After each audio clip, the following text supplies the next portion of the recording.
তো লয়, আমার বয়স তো কম, সেই জন্য আমার বাচ্চা পেটেই মরিয়েছে। থাক থাক, আমাকে ভুলাইতে আসিস না। কিন্তু মা, তোর বয়সে আমি তিনটা ছেলের মা হয়েছি, আর তুই একটা নাতিকে তোর মুখ দেখাতে পারছিস না। কিন্তু মা, একদম চুপ, একদম চুপ, বেশি কথা বলবি না। আমি আমার বেটা আরো বিয়া দেবো, তোকে আমার বাড়িতে রাখবো না। তুই দেখে নে কোথায় যাবি। আচ্ছা ঠিক আছে, এরপর একটা ব্যাপার আছে। নাটকের প্রথম দৃশ্যেই প্রতিটি সংলাপে আমি কে এটা সংলাপে পড়ে যাবে। এই যে চুকেছে একটি আমার বৌমা, বুঝলে, এইভাবে একটা, বুঝলে, তাহলে তোমার সঙ্গে রিলেশনটা হয়ে গেল।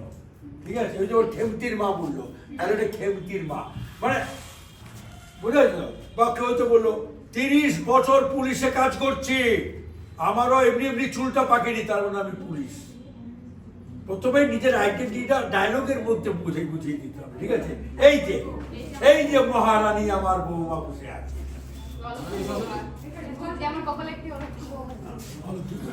বলতে বলতে ঢুকে দেখতে পেয়েছি তুই নিজের কাজে যাচ্ছিস। এইখানে মহারানী বসে আছে কাজকর্ম ছেড়ে দিয়ে।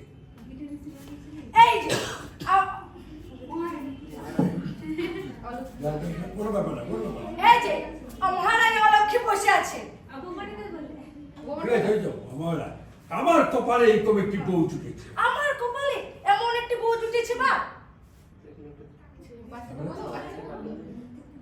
আমার বলিতে দাঁড় পুরো তাহলে দাদা কাজ ও শুরু করছে তো, বাচ্চা নিয়ে ও শুরু করছে তো। এই বলবে যে বাচ্চা দিতে পারলো না, তারপরেও কথা না, এই জীবনে আর নাতির মুখ দেখা হলো না, তারপরে এই যে একটা অলক্ষী আমার কপালে এসে জুটেছে। একটা নাতি নাতির মুখ দেখাতে পারলে না বৌমাটা কি করতে এসেছে আমার ঘর। এক কি দরকার নেই, ও যখন স্টপ হয়ে যাবে তুমি আবার শুরু করে দিবে। উঠে বলবে না? উঠেই বলো। উঠে বল, ওর ডায়লগের কিউ নিয়ে নে, ওর ডায়লগটাকে তুই রিপিট করে নিয়ে নে, কত তুই লাইনে কি আছে। আরেকবার এই যে অলক্ষী বৌমা আমার কপালে জুটেছে। একটা নাতি নাতির মুখ দেখাতে পারলে না আমাকে। ও দেখে বসে থেকে কি করছো?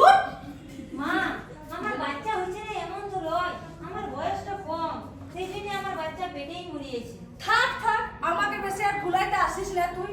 তোর মতন আমি যখন ছিলাম, আমি তিনটা ছিলাম মা হয়েছে তিনটা, আর তুই একটা নাতি নাতির মুখ দেখাতে পারলি না আমাকে। মা, কি একদম চুপ, বেশি কথা বলবি না আমার সাথে।